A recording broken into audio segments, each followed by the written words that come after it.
Today's toy spot, we're having a look at the NECA Toys, the Texas Chainsaw Massacre Part 2. This is Retro Cloth Chop Top.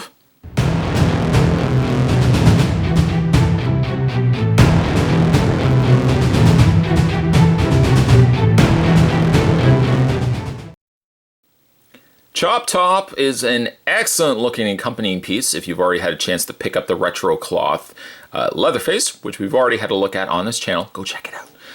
Chop Top here comes with a wig, comes with a pair of hippie glasses, comes with a bent hanger, a lighter, a hammer, and also looks like he comes with a switchblade as well.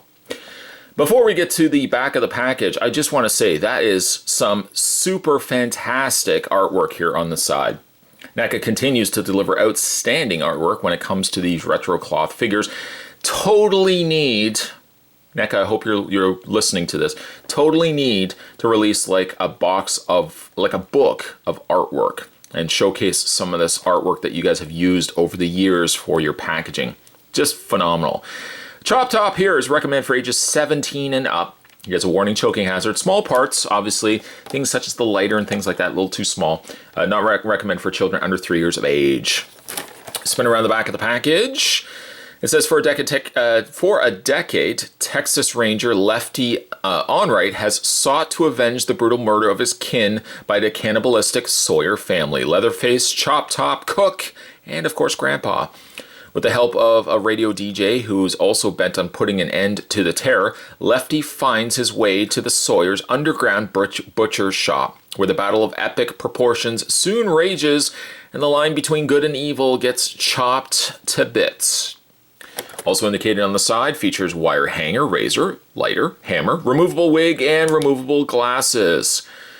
Down below, you can head over to www.necaonline.com if you'd like to check out more from the folks over at NECA. And I think a shout out would be necessary to the artwork courtesy of Jason Edmondson, or Edmiston. Fine work, sir. Fine work.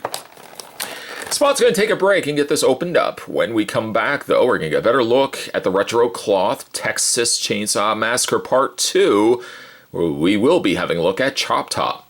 There's more anyway, guys. Don't go anywhere. Stay tuned. Despite the fact it got a little ripped while taking out of packaging, I wanted to show you the full artwork, give it some due justice, and showcase that. Great looking artwork. Again, the signature down below of the artist. I hold on to all of these, actually. I generally don't keep all the packaging. One person I think asked me at one point, Spot, do you keep like the artwork and stuff that comes with packaging? A lot of times I don't. I discard it. The ones I still do keep, though, are the retro cloth, because you can take them out. You know, put them into a clear sheet, a sheet protector. Unfortunately, again, this one got a little on the ripped side. But I do hold on to all of these because I love this artwork. So let's put that to the side. And let's have a look at Chop Top. Maybe what we'll do is we'll look at the figure first, and then we'll kind of look at all the accessories after the fact. Retro Cloth is a good opportunity for NECA to branch out and give figures maybe that may not have seen a light of day their justice in figure form. Crop Top, I don't know as a figure I could see as a release in a 7-inch plastic treatment, but with the Retro Cloth, because they're essentially using the same body, other than really a new sculpt of head. The new sculpt of the head, the new hands, and clothing is something a lot more affordable for companies to produce rather than brand new tooling that they have to make molds from, and the cost of molds and stuff are so expensive. That's why companies so often, like the likes of a Mattel, so often go back and reuse molds. The more they can get out of a mold, the better. NECA, on the other hand, basically just utilizes the inner core body. If I was to, let's see if I can do this. If I can lift up his shirt without ruffling all the other stuff. Yes, I know Chop Top may not have had a perfect six-pack here, but you can see that they just utilized the same body and then they just covered over in clothing. It's affordable, and it means that we get characters that we wouldn't normally see in plastic treatment, such as Chop Top here. Chop Top, I think, turned out quite nicely. Sometimes the retro cloth figures are a little guilty for having baggy clothing. Some of the Freddies, for example, have really excessively baggy sweaters. Sweaters are really hard to scale down to a smaller figure because the knitting tends to be about the same size as a full adult size sweater, and you're just shrinking it down. You're making a smaller sweater with the same means, which is why a lot of the sweaters tend to be really big and baggy. Chop Top, on the other hand here, proportionately, he has some of the more fitted clothing I've seen on a retro cloth figure. Very nicely done here. The denim jeans. You know what? Let's work our way at the top, being that that's his head, right? We'll work our way at the top. We'll start at the top, I should say, and we'll work our way down. Head sculpt. It's pretty good. It's pretty good. It's not perfect, but I think for Chop Top, it hits all the right marks. The straggled hair, the straggly hair that's coming out from his head is nicely done. And of course, Chop Top's one notable feature is the opened domed plate underneath his scalp.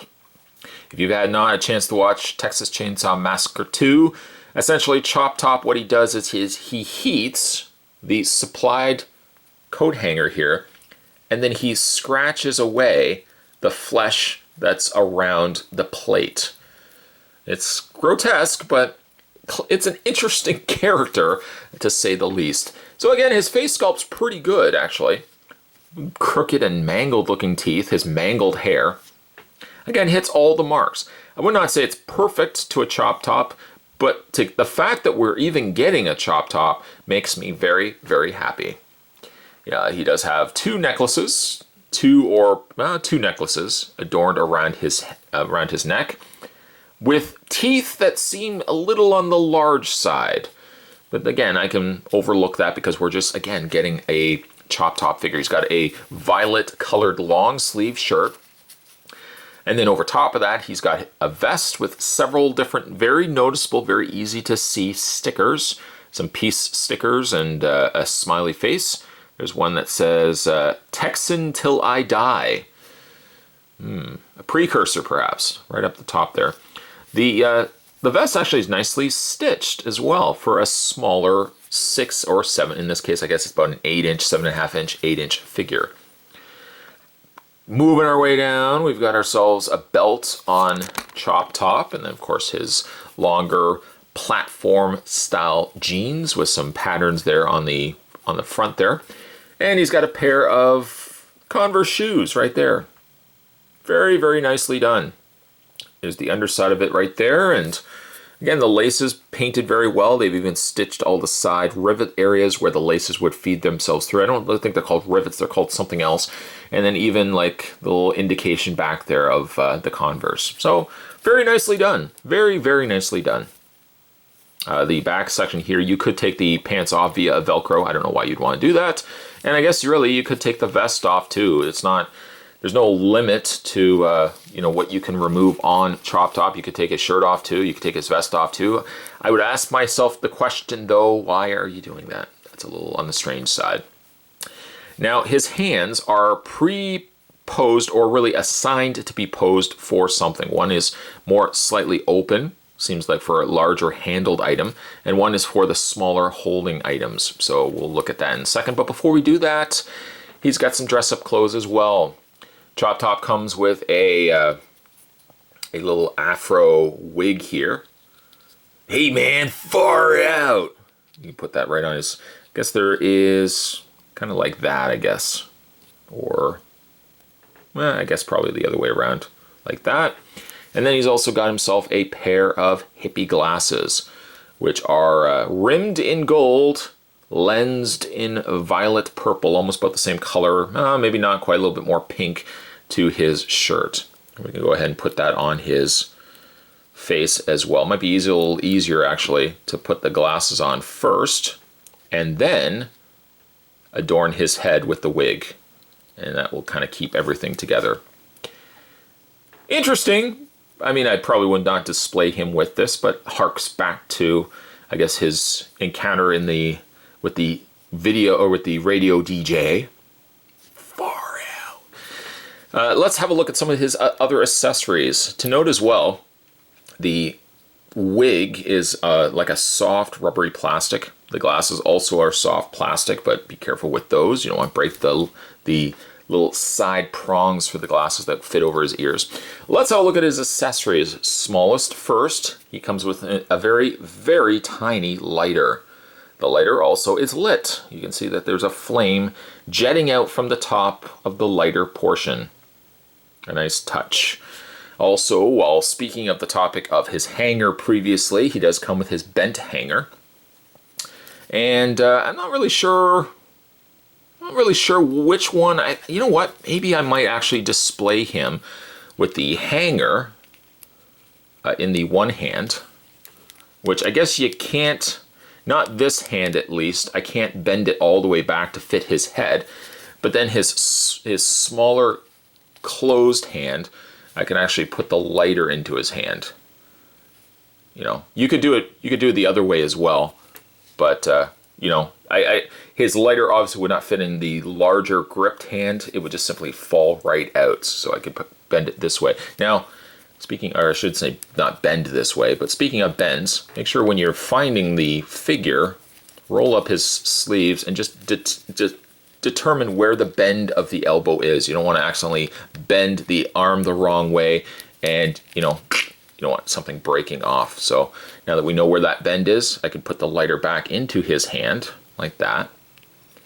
And you could even here we go. You could almost even bend something like that. Almost like he's lighting the hanger again to start scratching away at that dome of his. Other accessories as well for Chop Top. We'll put him right there and hopefully get him to stand properly. He also comes with a hammer. One singular destructive hammer. Painted nicely in a almost caramel brown, accented with so much dark, a little bit of a darker brown there in the wash, just to kind of give it a slight grain effect to the wood handle, and a nice silver top there for your hammer. And lastly, the other thing that he comes with is a switchblade razor. As you can see, it does extend out, it does open and close, and something probably more suited for holding in the smaller gripped hand rather than the more open gripping hand. And there he goes, he falls over. So there's his accessories. I probably will end up displaying him pretty much the way you see him right now. But for the purpose of his posability, let's get him all set for that. When it comes to his articulation, Chop Top does have a ball joint in the head, and sometimes when you do move the head, his little individual hairs do grab on and pull along for the journey the necklace that's wrapped around his neck. The arms hinge outward, no issues there. And they rotate all the way around. A little, yeah, you'll come across this as well. When you rotate the arms, just be mindful that the fabric is not going along for the ride. If it goes along for the ride and you're turning too much, I can't tell you what it may happen to the shoulder portion of his arms. Speaking of his arms, he does have a bend in both arms, both 1 and 2 arms, and he has a rotation and hinge in the individual hands. A rotation in his waist also is included for good measure, a forward and back motion on his legs, a split leg as well, a bend at the knee, and not a rotation in the foot portion, but an ankle up and down for good measure. Chop Top looks good. Fantastic work there, NECA. Will we ever get ourselves a Chop Top in a 7-inch plastic treatment? Probably not. But NECA's, I have to give them credit that when it comes to the retro cloth figures, it's their opportunity to branch out and give us things that we normally would not see. A Kevin from Home Alone, a Clark Griswold, for example, Bill and Ted, probably aren't figures you would normally have seen. However, when you start putting them into the retro cloth banner, the sky's the limit, and skies were the limit that allowed us then to get this guy here. I would say for fabric-wise and the way that his costume is put together, he's probably one of the more cleanest, more concise retro cloth figures. He doesn't have that bagginess and the excessive feeling that the clothing is a little too big for him that some of the older retro cloth figures had. Chop Top, I think, has it where it counts. He's a well put together figure, and I'm going to be putting this guy on display along with my retro cloth Leatherface. Today's toy spot, we were having a look at the retro cloth. This was the NECA Toys retro cloth, Texas Chainsaw Massacre Part 2. We were looking today at retro cloth chop top. Stay tuned, guys. Spot's going to have more toy spots heading your way. As always, thanks for what you always do. Really means a lot. Thanks for watching. I'll see you guys next time.